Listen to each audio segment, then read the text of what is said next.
Good evening, everyone. Welcome to KFAS. Thank you for coming to today's talk, which will be about inclusive growth, presented to you by Dr. Robert Kaplan, who is a leadership development professor at the Harvard Business School. He has co-developed the Balanced Scorecard and he is the co-founder of the Palladium Group. He has co-authored and authored 14 books and over 175 papers. Please note that once our presentation is done, we will have a short Q&A session. You can use the mics on either side of your chairs so that everyone in the auditorium can hear you. Please join me in welcoming Dr. Robert Kaplan.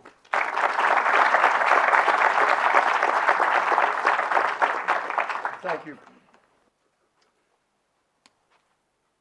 Thank you very much, and it actually is a pleasure to have management be recognized as one of the sciences and worthy of discussions at this wonderful institute and building. I do have a hard stop somewhere at around 8:15 because I actually have a flight to Shanghai this evening, and so I hope we do have time for questions, but you'll understand if all of a sudden I do dash off here. So I want to start this talk with a slide. This is an incredible slide. You actually should have one of these in every business to look at and stare. This is a very unappreciated fact, and it shows just on the vertical axis, if you can't see it, is the number of people, the population. The red is the number of people living in a definition of extreme poverty, equivalent of less than $1.95 a day in today's dollars. We really should have the scale going to the left, because if you look at when Homo sapiens first started showing up on the planet, which was, say, 100,000 years ago, we had the exact same distribution of income as we had in 1820. So we went 100,000 years with 98% of the population living in dire poverty and dying early. And then around 1820, this miracle started and has sustained for 200 years to the current time. And what we've seen is all of a sudden this green area gets larger and larger of people that are no longer living in dire poverty and often having very nice existences, as most of us, or all of us in this room have today. And what we can see, and despite the predictions of Malthus and others in the 19th century, we've been able to do this, on the same Earth with basically what seemed like the same resources that's going on. And the question is, what happened? What happened in 1820, starting there, that has enabled this incredible period of growth, so that today, when we have 7 billion people on Earth, we actually have fewer people today living in dire poverty than we did 200 years ago. We only have 1 billion people. And what I believe happened in 1820 is that Homo sapiens developed a new operating system. And I saw Bill Gates was one of the visitors you had there. So it's even better than Windows. And the new operating system was global capitalism. Because for much of that existence, once we moved out of tribes and hunter-gatherers, the two big institutions we had were the church and the state, governments. And these were marvelous institutions, but neither one of them created wealth. But the invention of the corporation all of a sudden enabled wealth to be created, and something that has now lasted for 200 years. And you can track this. I mean, what's really remarkable is what's happened really in the last 30 or 40 years when billions of people have been lifted out of poverty. And it corresponds to when previously socialist governments like China and India, which has over 2 billion people there, abandoned a failed operating system and went to the valid one. And this is kind of underappreciated today because many young people don't study history anymore. And so they don't get any knowledge of what this has really occurred. And if you look down here, this is amazing. I'm sorry, I went the wrong way. In the steep decline in poverty over this last 30 to 40 years. In fact, this obviously has never occurred before in human history. So, and then just to get better statistics, there's a psychologist at Harvard, Steven Pinker, who published a book 2 years ago. And he said it's not just income, across the board. These are the best years in human history. Almost however you want to measure it. We're healthier, wealthier, smarter, and freer. Our life expectancy 200 years ago was about 30 years. The country with the highest life expectancy was the Netherlands, 42 years age. Today, the country with the lowest average life expectancy is the Cameroons, and it's 44 years. So today, the poorest, worst, unhealthiest country in the world, people are living longer than in the richest and healthiest country 200 years ago. Children used to die before their 5th birthday. Today, only in the poorest areas do we have high incidence, a high incidence being 5 or 6% of childhood death. Obviously, the wealth, not just people getting out of dire poverty, have much higher income and wealth, and it's actually more evenly distributed. In other words, more of the world is now wealthier, if you look at inequality across the entire world. And we have a lower percentage of people today killed in wars and homicides than in human history. This is the safest period we've ever had. And a tremendous increase in literacy. And I say this because this is actually, first of all, it's not natural, because we went tens of thousands of years without this occurring.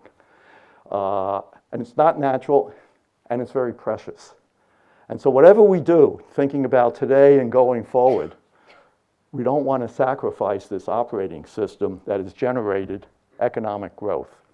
Because as a former dean at the Harvard Kennedy School said, economic growth is by far the best anti-poverty program ever invented. It's not the United Nations. It's not all of these multinational agreements. It's just unleashing economic growth with a good operating system. It's going to lift more people out of poverty than any other program. Having said that, as we all know, some of that growth has been accomplished by excessive use of the Earth's resources. Our clean water, our clean land, and most concerning, our clean air. And so it's likely, we have to be much more thoughtful about how we use the resources that we were entrusted with. And despite this enormous growth that we've had and the lifting of income and wealth around the world, there's still nearly 1 billion people in dire poverty. And not everybody has benefited from the economic growth. Some people who were doing better 30 or 40 years ago are now doing worse. And it's that inequality that's emerged recently that's given rise to populist movements that have not been tracking, what the secret sauce is here of economic growth. And those populist movements actually could put this operating system of companies and their ability to create jobs, income, and wealth at risk. Which brings us to this issue of corporations, who are the key components here in this operating system, have a lot at stake in addressing these two major problems that we still have now in the world of environmental degradation and persistence of poverty, and in some of the Western countries, an increase in inequality, particularly aggravated by high CEO salaries and people in finance. Because we can see in countries where there's increasing inequality, it gives rise to these populist movements, of which we're in the midst of one in the United States, and several countries in Europe are also occurring. But it had started really in countries like Venezuela, which was a very rich country, used to be, but the wealth was not well shared. Eventually, the people left out of the system elected a very populist leader who has now proceeded with his successor to basically destroy the country. So this is not good for business, which is why business has said, and this is a statement of the Business Roundtable, a collection of the largest US-based corporations, that businesses can't just think about their shareholders, they have to think about their customers, their employees, and their communities. Now, for those of you that are familiar with my work and with Palladium on the balanced scorecard, you shouldn't be surprised to think that we don't take it as a big news that it's important for companies to think about their customers and their employees and their communities. But apparently not everyone has yet to adopt this management tool, so they think this is big news and this is a policy statement. And unfortunately, the way it's phrased, even in the Business Roundtable's statement here, it seems to be a trade-off between shareholders and communities and employees. And it's set up as a zero-sum game, that we have to take a little bit of the money away from the shareholders so we can make sure that communities and employees are better off. But these are people who don't really understand that, no, that's not really true. Capitalism is a positive-sum game. We create more wealth, the pie gets bigger, and everybody can take more. And we don't have to be at tension with each other, taking from some to give to the other. And that's what we're here to talk about this evening. So I just wanted to set the stage, because increasingly, and it should be obvious, that you can't have successful businesses in failed societies or communities today, like Argentina or Venezuela. At the same time, a community cannot be successful without the value creation engine of corporations. They each need each other. And the idea is, how do we get them to work better together? How do we integrate company strategies in ways that generate and continue to generate profits for the investors who are putting their money at risk with them, but also yielding benefits not only for their internal customers, well, say like employees or external customers, but also the communities in which they work. Now, business and society didn't just start in the last 3 to 5 years. There's a fairly extensive history. Most corporations engage in philanthropy. They do recognize they want to have good communities. It's good for their employees to live in good communities, and they want to be thought of as good corporate citizens. So there is philanthropy. There have been instances where corporations have actually harmed communities through explosions of chemical plants and heavy amounts of environmental pollution. So that's a real negative, and so a lot of companies are now working much harder to avoid harming communities and the environment. My colleague Michael Porter writes about shared value, 2011 article, and he said actually there's not a tension here, that as businesses thinks about pollution and waste and injuries in more creative ways, they actually can make their employees and their communities better off at the same time that they save money and by eliminating waste and accidents. So all this is going on. I'll go into more detail. But what we're really going to talk about is what business can do, not just to avoid harming people or eliminating obvious inefficiencies and pollution, but actually to generate engines of growth to reach those hundreds of millions of people that are still not part of global supply chains and benefiting from global capitalism. And so it's this new approach is the punchline for tonight. So stage one is they ask people, can you give? Yes, yeah, we gave at the office. We give money. Here's how much we give to the schools and to museums and to, I hope, universities. And we write about this in our corporate foundation report. Our employees volunteer. They paint schools and they pick up trash along the road. And they report how many employee hours and days are done in volunteer activity and how much money is contributed to philanthropic causes. And all of this is good. Kind of makes especially the CEO feel good that they're part of the community. But these don't transform society or address the issues that we had at the beginning of this talk. When companies end up damaging the environment or damaging communities or exploiting their workers, especially in today's media world. Those malperformance get highly publicized and visualized, and this is not good news for the company when they're in the evening news on television and testifying in front of our legislatures. Businessmen are rarely testifying in front of legislatures because they created new jobs or opened a new plant. It's usually one of these things that's happened, and it's not a pleasant experience.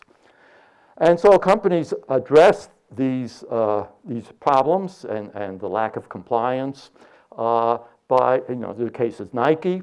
So Nike started getting blamed for the labor forces in factories that it was purchasing from in Asia. And these were not Nike factories. It says we just purchased for them because we design products and then we contract, they build it, so they're not ours. But the world felt, no, they're yours. You're buying from them. The reason they're in business is because they're supplying you and you have responsibility for that. And Nike came to recognize that they did not want boycotts of their athletic wear because people were upset on the working conditions that was happening in the factories that were producing that gear. So they hired, this goes back 20 years, a vice president of corporate responsibility, and it's a staff position. And the CEO says, fix this problem. I don't want to see us in the news anymore on this. And so the corporate responsibility office goes ahead, gets a budget, and then they go out and they get all of their suppliers to comply and get certified that we're not going to hire child labor and we're not going to injure them, in the factories. And Nike can then report that, 0 injuries, 0 incidents of child labor in our factories. You can come back and buy our sneakers again and running shoes. Another company, Dow Chemical, got into trouble, and this goes back longer time ago, where its chemical was used by the U.S. Military in Vietnam to try to clear away the forest so they could see where the Viet Cong and North Vietnamese soldiers were. And this had devastating effects on the environment as well as on the North Vietnamese soldiers, and turns out our soldiers as well. Then in some of its production plants of chemicals, there was emissions into the water and the ground of a very toxic chemical.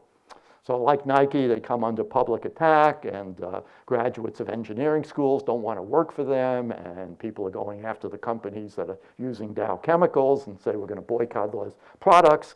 So like Nike, they set up a sustainability office to fix these problems. Let's stop the pollution. And so this is the way these corporate social responsibility offices get started, generally a low-level function, sometimes part of the corporate foundation that's in the philanthropy business as well, and has its own budget, and the company puts aside that money, and the goal is make sure we're in compliance. And this is still important today because compliance is kind of a big deal, and not just against the environment or working conditions, but on a lot of regulations governing corporate behavior.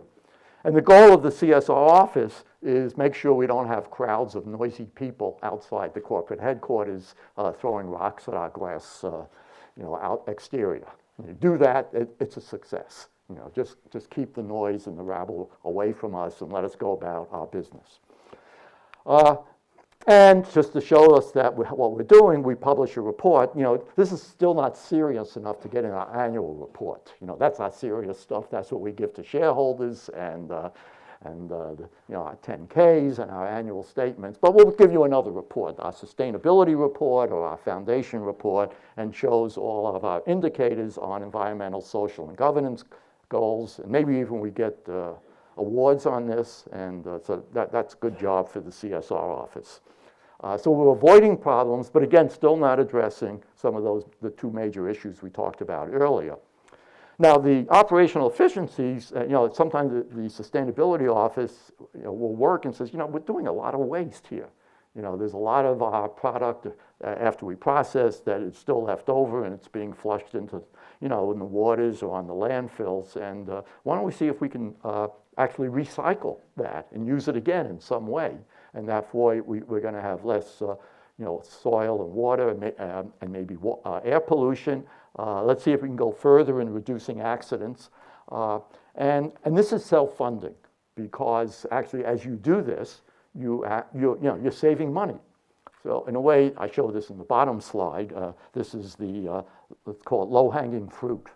We just weren't paying attention to the cost of waste and scrap and not recycling a lot of our products.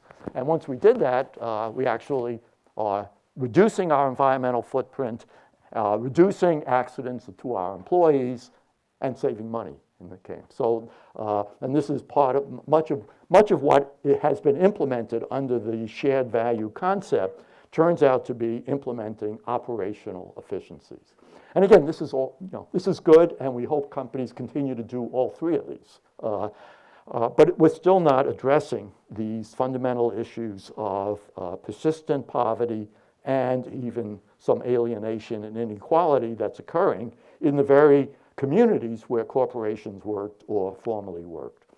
But just as an example of this issue of shared value and operational efficiencies, after Dow finally got its lack of compliance under control, they decide to set much more stretch targets to reduce environmental health and safety incidents. And they had a goal, zero injuries, zero safety incidents, and zero harm to the environment. And initially, this doesn't come for free, okay? So even though I said it was low-hanging fruit, it required $1 billion of upfront investment to upgrade their processes to make them safer and less polluting. But if they looked at what the results were, that you could see in the bottom half of this slide, 13,000 employees basically is associated with the reduction in injury and accident rates. Much fewer leaks, much less solid waste to get disposed of, and they estimated that the $1 billion of investment that they made early in this 10-year period was repaid by $5.5 billion in higher productivity from lack of accidents and time off from work, and recycling, and the savings go on there. So, and this is, this is a win-win, okay? And so, and a lot of organizations, are doing this, and we should continue to do more of it. But how do we really get to this next stage where we reach the people who we've yet to reach in our supply chains for either products, services, or talent? And these are the people who have no connection to the modern global economy. And it turned out of the 900 to a billion people who are still living in dire poverty, 70% of them are engaged in agriculture or fishing. I mean, it's mostly small-scale farmers and individual fishermen. And these people are not very productive, and the product doesn't really leave the region, and there's a lot of environmental degradation associated with their agricultural and their fishing activities. For example, you have a very inefficient farmer and has a very small plot of land, and the amount that he or she produces on that plot of land is not even enough to feed their children, much less to sell to other people. And they don't know anything about agriculture, productivity, so they said, well, the only thing I can do is get more land. And the ready source of new land is land they don't own. It currently has trees on it, but they don't care. It's not their trees. And so they're cutting down the rainforest and other trees in order to get more land to be not very low productivity. But again, they're doing it for a good reason. They got to feed their children and have their subsistence. So this is kind of the environmental degradation that's going on as associated with these hundreds of millions of people in the very unproductive agriculture. So the challenge is, can companies transform this target population? And not do it through the sustainability office, because that has a limited budget. It's a tax on the internal tax on the corporation to run that sustainability office. And the answer is yes. But if the answer is yes, why aren't companies doing it? Why don't they see some of these opportunities to connect to those local farmers or the local fishermen and build them into their agribusiness supply chains? And even though the CEO of the company goes to Davos in the World Economic Forum, and he has these wonderful goals of sustainability and relief of poverty.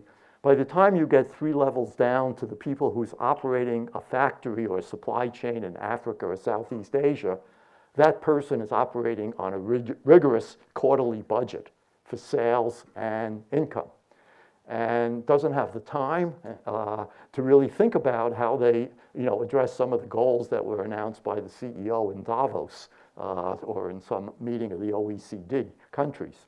So the internal incentives in the company for short-term, reliable profit improvements prevent them from thinking the way Dow did back in the 90s, let's take a 10-year project to see if we can address these environmental and safety problems. But it's also true if you're really good at a supply chain and you get a source somewhere, you're not very good at kind of wandering around in the villages and seeing if there's a farmer you can buy some product from, or a fisherman that is really good at catching fish. It's very hard for them to reach this very dispersed and poor population of people that are potential suppliers.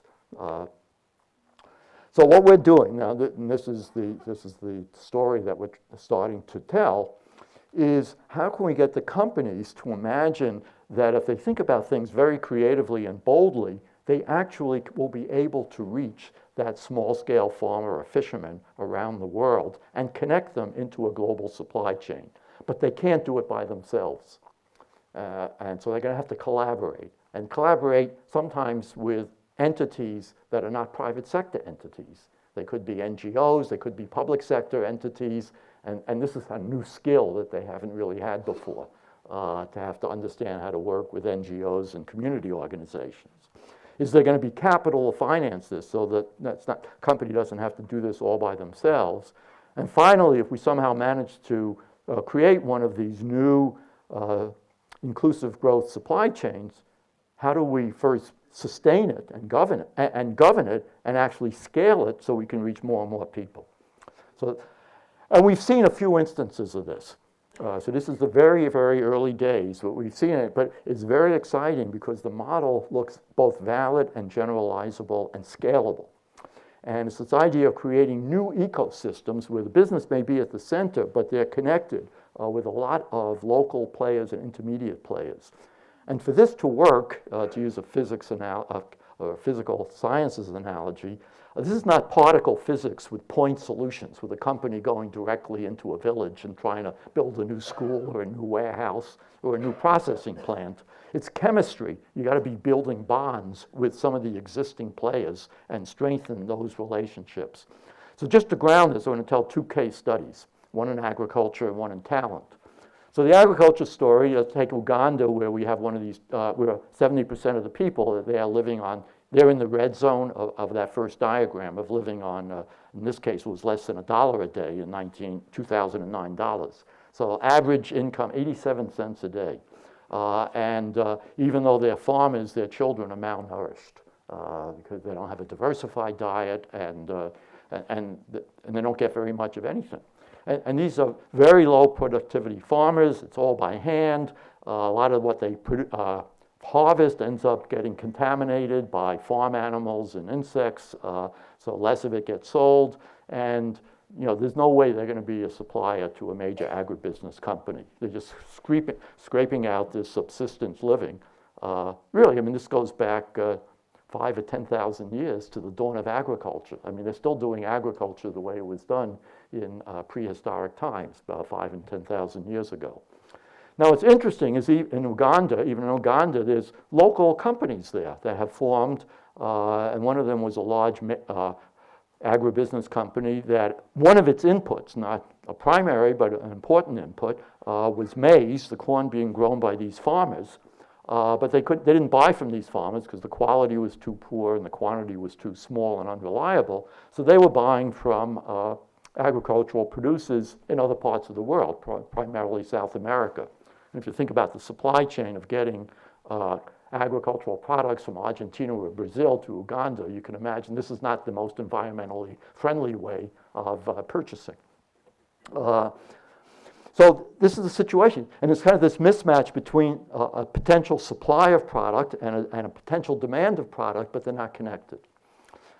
Now, one of the palladium companies, it was before it became Palladium, was kind of in this business and got a grant from one of the world development agencies to see if they could fix this problem. And so the Palladium company went in and they found a local aggregator for a few villages, that actually bought the low-quality crops at harvest time, did some processing for it, and then sold it as animal feed. So kind of a simple place. And the consultant went to them and said, why are you just grinding it up and selling it for animal feed? Why don't you sell to that company 20 or 30 kilometers away, NBX? And he says, well, we tried. They never buy from us. He said, well, let's go and find out. So they visit the purchasing agent at NBX and says, why don't you buy from them? He says, well, the quality's not good and the quantity's too small and unreliable. Well, what would it take for you to buy from them and start to treat them as a supplier? And the purchasing says, here's the quality that has to be met, here's a minimum quantity we need, and it has to be reliable, can't fluctuate too much from harvest to harvest. He says, okay, but if we could deliver on those requirements, would you buy locally instead of bringing it in from South America? And they said, sure, no, it'd be better for us. They said, okay. And then they go back to this AgriWays, this intermediary, and says, all right, now, your job is to work with the farmers in the villages and get them to be better. And they provide some financing for them for training programs and financing for them actually to upgrade their equipment in their little facility there. And so AgriWays goes into the various villages. They find out who's the best farmer in this village. And they find that farmer, they work with that farmer and show how you can grow higher quality maize. How do you do harvesting? How do you protect that product after you've picked it? And then bring it to the AgriWays. And how do you get better seeds, better fertilizer, irrigation project as well. And even arranges financing for them so that they can purchase some of the seeds and crop protection and drill small wells to improve the productivity. And this works. You get the lead farmer shows how to do it, and then all the other farmers in that village learn, and they start farming, and they become more productive. So fast forward 5 years, all of a sudden 27,000 farmers are now working, with that AgriWays, which is now expanded to 10 regional processing centers. Because the product they're getting and selling to that local agribusiness company, NBX, they earn a profit there over what they pay the farmers. And that's enough to invest in new capital equipment and expand the scale of operations. So the farmers themselves, yields go up and the quality goes up, so the price goes up, and their income has doubled and tripled over this 5-year period.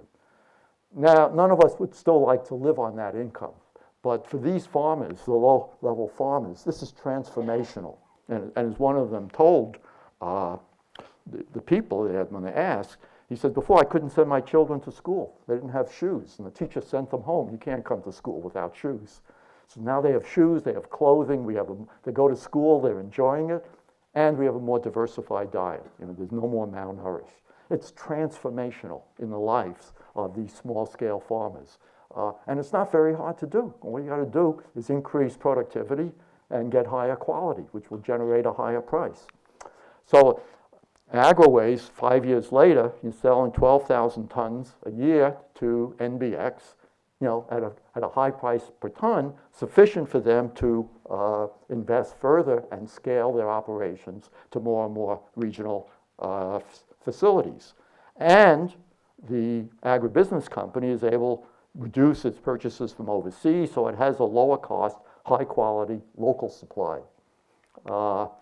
And other agribusinesses all of a sudden notice that the farmers in this region have become more productive. And they start building facilities in the same region. What Michael Porter would call a cluster is forming around the higher productivity and quality there. And now AgriWays, this intermediary, is not just selling locally, and they sign a contract to sell some of the high quality products to a baby food producer in Rwanda. And We had a conference at Palladium, it was a year and a half ago in London, and this president of Agwaway shows up, and he's kind of wearing this custom suit. He's almost like a wealthy man. So there's two messages that come from this story. One is, this could have been done 50 years ago. All the players were sitting there. None of this was crazy microprocessor or genomic sequencing technology. This could have been done 50 years ago. But for 50 years ago, each one of these players lived in isolation from each other. The independent smallholder farmer, the small intermediary, and this much larger company that was importing most of its inputs. And so it took somebody from the outside to come in, the chemist, we call them the catalyst, to bring them together in this new supply chain. It didn't happen, unfortunately, by normal market forces. And the second point is, once you've put in this front-end investment, of capital for the intermediary, upgrading the skills of the farmer, the system is self-sustaining. It just runs by itself. Profits is being earned, it's recycling, and it allows expansion of the farmers. They can grow more and more productive, buy more seeds, buy more fertilizer. The intermediary can build more facilities, get better grade equipment, and the corporate off-taker down the road is happy to take more and more of that and substitute for the input. And this is kind of the secret sauce of capitalism. All this happens under the screen. No newspaper reporter is there to talk about the magic of growth that is occurring in these global supply chains when everybody is better off. No trade-offs really going on. So the second one I want to talk about is the supply chain for talent. A lot of unemployment. So we'll leave Africa and go to Central America and El Salvador. So again, here are these desperately poor young people that dropped out of school in terrible schools, failed public school system. And so we have hundreds of thousands of youth, in urban environments with no opportunity for gainful employment. And so you're involved with drugs and crime and violence. That's kind of the way of life there. Meanwhile, there actually are organizations that want to build facilities in El Salvador. There's a lot of people there. So we want to build retail chains. We want to build hotels or start hospitality businesses. It's actually a very nice part of the world. But they can't expand because they don't have entry-level workers to work in the retail stores or to work in hotels and resorts. Or even for services companies for aircraft maintenance. So this is like what happened in Uganda. What's wrong with this story? We have a supply of labor, potential supply. We have a demand for labor, and they can't get together. And it goes on for decades. Okay, so I call it, this is a market failure. It's an inefficient equilibrium. It's not supposed to happen. Usually if there's gains to profit, people figure this out. But we seem to get stuck in these inefficient equilibria where we can't match demand and supply very well. So again, outside party comes in, gets a grant from an international aid agency, and see if you can fix this mismatch between supply and demand. Again, you have to find an intermediary. In this case, it's a training program. So there's a lot of small training organizations that were training people for non-existent jobs. They said, and just like happened with Agwaways, let's take a walk. Let's talk to people, the personnel person at Walmart, and let's talk to the HR person at Hilton Hotels or Marriott and find out what do they need for entry-level workers. And you get the same recipe. Here's the quality I need. Here's the skills I need. Go to the training program. Can you develop programs that in 1 to 3 months will give people those skills and capabilities? They say, well, yeah. So a certain amount of financing up front to get them going. They develop the programs, and then they work with the government, local communities, and the national labor and urban departments, and they recruit the young people. You want to leave the streets and actually join global corporations. Have lifetime careers that you can go. If you're good, you can get promoted, become store manager, or go to another region. And not 100%, but workers say, let's try this. Again, fast forward, the program gets going. Walmart in 2 years is hiring 380 of these people, at lower HR costs than their traditional hires. They can hire them within 15 days of the demand, and these new employees have lower turnover rates and higher opportunities for promotion. And 16,000 new jobs get created through this new supply chain of connecting talent to corporations. And this was, again, it could have been done years and years ago, but it hadn't been done. But this is kind of the exciting things where they're transforming communities and transforming lives by connecting the people through these intermediaries to global supply chains for product, for services, and for talent.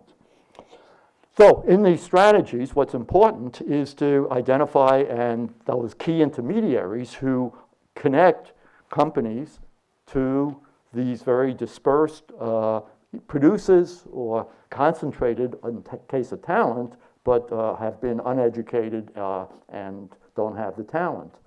And front-end investment to help these intermediaries get certification, either so they can extend credit or say that these training programs are legitimate. And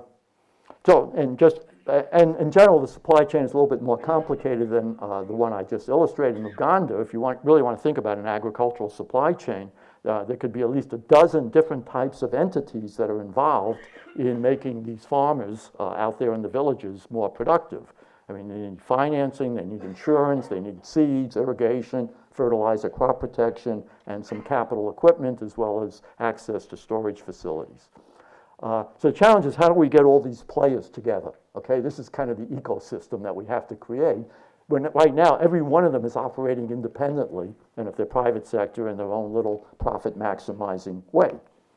And this is, again, the role of this external person. This is the chemistry. Catalyst is someone who makes a reaction occur without really being part of the reaction. And it's not being consumed. And making one to help the companies and coach the companies where these opportunities are for inclusive growth ecosystems. And they have knowledge, they help them get access for credit, and it actually brings people from these various sectors together, because it's not a natural act for corporations to form collaborations with NGOs or the mayor of a local village. And it's not natural for the NGO to think that a corporation can be a positive force in the community. They view them as people who pollute and exploit workers. That's kind of the stereotype. So there's a lot of cultural barriers to overcome to get these ecosystems and people connected here. And so sometimes I think we do need some external force here that tries to show that by working together and building relationships among themselves, they can achieve far more than if they stay independent and connect only with transactional relationships. And kind of where I come in the balanced scorecard is the final bullet here, is we have to be able to demonstrate benefits to every single player. We have to be able to measure performance so that everybody can see that they're benefiting from starting by becoming engaged in this inclusive growth. I'll come back to this in a moment. So where does the capital come from to get this all started? Now, a really enlightened corporation could think about self-funding it if their horizon was long enough, but then they're bearing all the risk for everybody that's going on there. We like to have them have some skin in the game. In the examples I showed, the initial funding to get this started came from international and national aid agencies. But I actually think there's a huge pool of money out there that is looking to, have positive impact on the world, these impact investors. And this dwarfs what is coming out of the international aid agencies. And there are foundations that want to do good in the world. So I actually think there's an excess supply of money relative to funding ideas, good funding ideas. So the shortage we have here, I'm convinced, is not capital. It's ideas of where we can create these ecosystems. But we're still going to need to have, and this is, again, the role of the catalyst, ways of pooling all this money, special purpose vehicles that allows the money to come in and then be repaid by the profits being earned. Some of the profits being earned in that new ecosystem are the payoff from the special purpose vehicles. And as they do that, then this ecosystem can therefore be sustained and scaled, but we still need to keep these people aligned. And this is the role now for the strategy maps and balanced scorecard. And how do we overcome the short-term perverse incentives when companies are only looking at quarterly sales and quarterly profits? And so we expand the scope of the strategy map for the company, the end-use company, whether it was the Walmart or the agribusiness company or the Hilton in El Salvador, to say, we still want you to earn financial outcomes, because if you don't get the financial outcomes, you're not going to really care about this, and you'll walk away from it anytime money gets short. So we want you to make money on this and stay involved and get a good return on investment. But you also should be accountable for the social outcomes you produce. And actually, how many lives are being touched, and what's the increase in the socioeconomic status of those currently people living on $1.95 a day or less? And what impact are you having on the environment? Can you really demonstrate that the environment is improving by this? So once we have it here, becomes measurable, then we becomes part of the incentives and performance of the heads of these businesses in low and medium income countries to deliver not only financial but also social and environmental outcomes. And then we should talk about the processes, which is partnering with the other people and where you get the benefits from. So by developing our measurement system around these inclusive growth objectives for the end-use corporation, we're taking the goals out of the sustainability or the corporate social responsibility office and putting it in the line manager's report. You have financial, you're going to have social in the communities, and environmental impact, which means you'll be able to therefore tie things that executives love, which are incentives, to achieving all three of those goals in the communities in which you operate. But it's not enough just to do this for the corporation. We're going to have to do this for all the, first of all the members of the supply chain, and especially the intermediary in the middle. And let's create a scorecard for them to show what their business model looks like, what it's delivering for them. And you have all the corporations, whether they're suppliers to the ecosystem or off-takers and buying the product, they have to recognize they can't pull all the profits out of the system. Profits have to be left there for the training organizations, the intermediaries, the aggregators, if they're going to scale up and reach more and more people in the local villages, and cities where they're operating. And we also have to see that the people we ultimately are trying to help, the smallholder farmer and fishermen, the currently unemployed labor, they're benefiting. And we create scorecards for them. And measure, what's their growth in income, what's improvement in education of their children, what's the improvement in the family formation. And those are tangible measures. We can measure every one of those.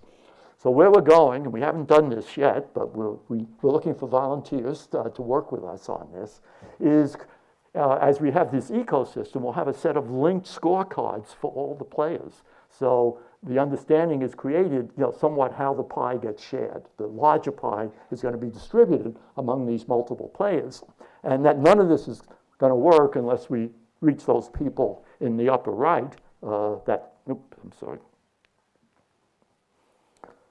I keep thinking the big button is this one. Okay, these are the people we're really trying to benefit. I mean, these are the billion people still living on low income. And we have to show, let the company take credit for it, but they have to be connected to this local intermediary and buyers through their talent or through their local production.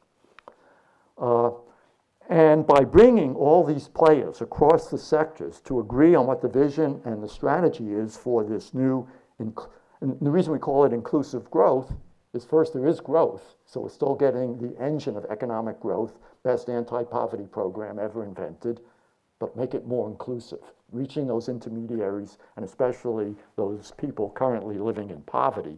So I like those two words work very well. And it turns out if we bring them all together to create scorecards, and any of you that have used scorecards in private or public sector, you know, the creation of scorecard requires getting 8 to 12 people around the table. And in that process, you have good debates and discussions and arguments. You get to learn more about those other people and a lot of trust and understanding, and you leave that exercise committed to making that scorecard work because you created it. So the idea of co-creation is very important. Everybody is participating in creating the scorecards of performance for everybody that goes on. And as they do that, they realize actually the people that work in the NGOs aren't such crazy bad people after all. And the mayors and the village representatives, they're kind of like us. They're not as privileged as us, but we're going to do better with them. They're interested in their people, and they're interested in the families, just like we're interested in our families. We all have the same genome. Some of us have just been blessed to have started with a better inheritance.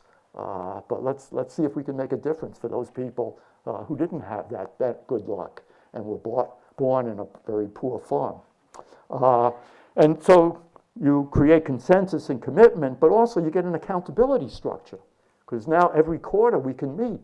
How are we doing? How's the income? Are your kids still in school? Are they healthy? How are you doing as an intermediary? Are you expanding the scope of your operations? So you're buying from more people or training more people. And the company, are you still going to be in the game? Are you earning enough here to make it worth your while to hang in there and expand your operations? And it gives you an opportunity to have those discussions and keep people going.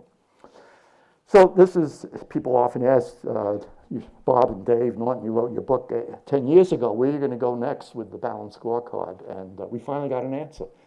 Which I'm really excited about, because I think by combining this new framework of inclusive growth strategies to connect currently impoverished, disconnected people, connecting them to global supply chains, and then creating and sustaining those supply chains through what we've learned in how do you describe and implement a strategy through the execution premium model, we'll be able to continue to create more and more economic value in the world. That green area in the first slide will get bigger, and that red area will get smaller, and this is good.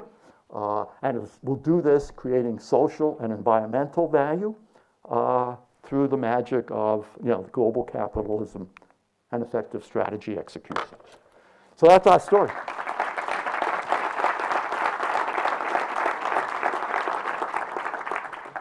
So, so we have time for a few comments, short questions. Thank you very much for this presentation. I've been following a lot on in terms of what like impact investors and what social impact can be created. Everything you've said is interesting, but when it comes out to corporations carving out some sort of capital, the debate comes in terms of there is a financial return, but then this whole spectrum of is it concessionary, non-concessionary, and how can we manage between them? And I feel that most of the issues come in having that sort of spectrum, and where do we want to fall on that spectrum? Yeah, so, and that's why we want to have this external capital, because what we say to the corporation, we actually don't need your capital in the front-end investment. What we need is the agreement. Will you hire these workers if they come out with these skills? Will you purchase this agricultural product if it comes out with this quality and quantity? And as long as they're willing to be the off-taker from the ecosystem, I think we can finance the construction, the initial investment in the ecosystem from the external funds. Now, we'll invite the corporation to join because we actually think there will be a good return from this ecosystem. But if they want to lower their risk and just contribute as the off-taker purchaser, that's really all we need from them. If you think about building a shopping center, the first thing you need in the shopping center is the anchor corporation, the large retailer that brings everybody to the shopping center, and then you can fill in with all the other stores. And in effect, we need the corporation to be that off-taker. And not out of charity. Not out of charity. We're going to give them a better, lower cost, higher quality supply chain. And just we need their engagement and be clear about that. And so we can take out the risk of the corporation by mobilizing that external investment of impact investors. But we need somebody to orchestrate this, and that's the role of the catalyst. The company says, I'll do it if you take care of it. I don't have time to do this. I don't know how to do it, and I don't like talking to the NGOs and village leaders. But if someone else can take that on, then they should be willing to participate.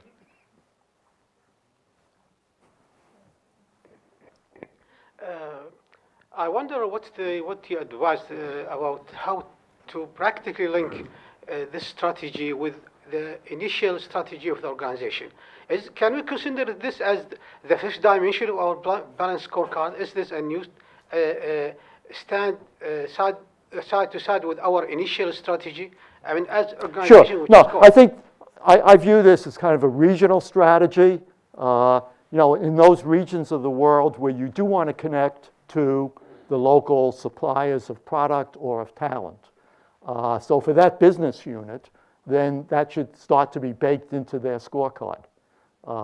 And for the regions of the world, even in the United States, I haven't, my examples were coming from low and medium income countries. We have pockets of poverty in the Midwest. And so I'd like to see some of the corporations, get talent out of the Midwest, not just out of Boston and San Francisco. And if they do that and they start to source their talent and keep them in Ohio or Pennsylvania or Michigan, then they're getting access to lower cost people in lower cost parts of the country. And so when you're doing that kind of a strategy, then you need that expansion of the balanced scorecard. To reflect both the social impact and environmental impact. Because you might as well take credit for it, because the people are asking that. They think the corporations are harming society and they're harming the environment. So if you come up with a strategy that actually is the other, it's actually positive for both, you want to be able to measure it and then take credit for it. So it could be a fifth dimension of the. Yeah, no, absolutely. Yeah, absolutely. No, and again, it's kind of the answer to that business roundtable. How are we going to make that business roundtable statement of taking care of our employees and our supply chain and our communities and build it into profit-making strategies? And what I try to share with you is how we can do that. And what's been missing in a lot of the shared value work is a lack of measurement. So if you measure, you can't really understand the true impact of what you're accomplishing and take credit for it and continue to fund it and scale it. So we're adding in that measurement dimension where it has not existed before. Because the impact investors are, did I get my money back and what was the rate of return? And they're not really measuring what the social impact is on the local families who they think they're supposed to be helping. Thank you.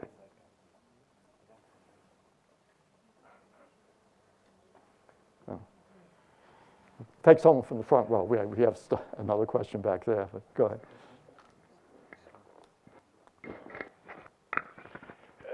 The examples are wonderful.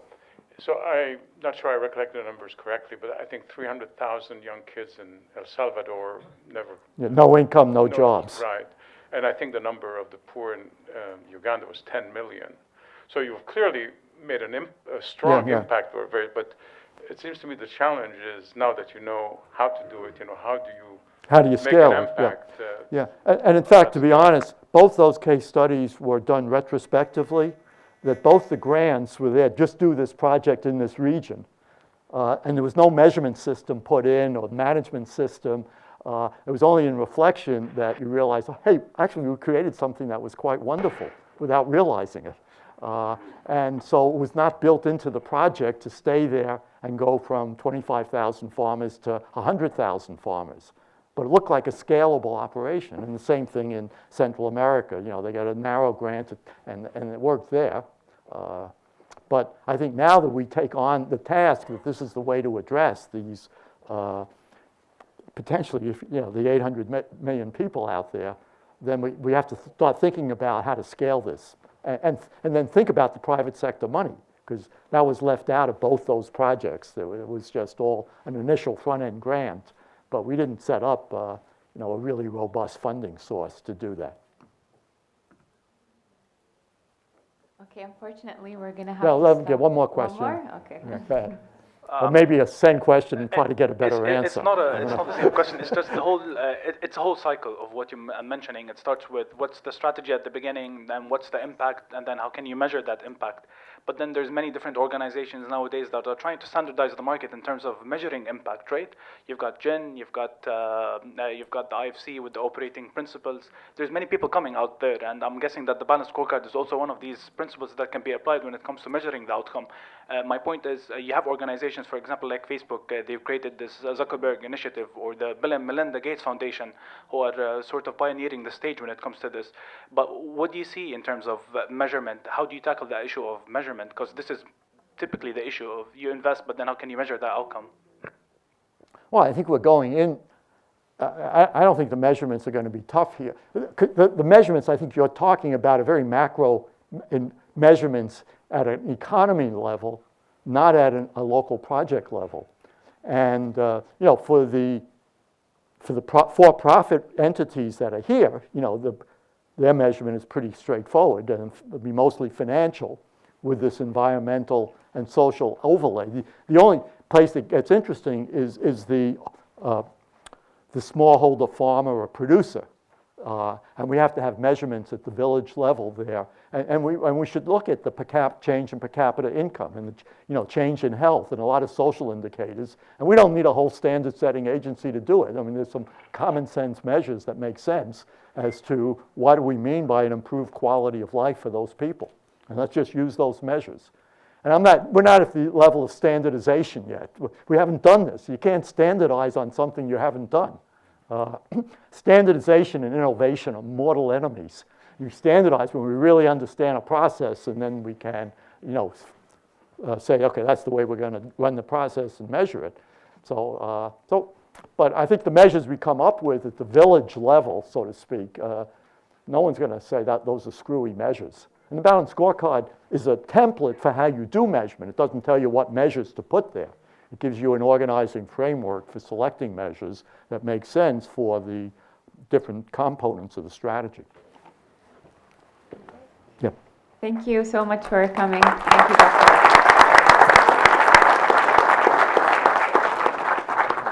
Thank you.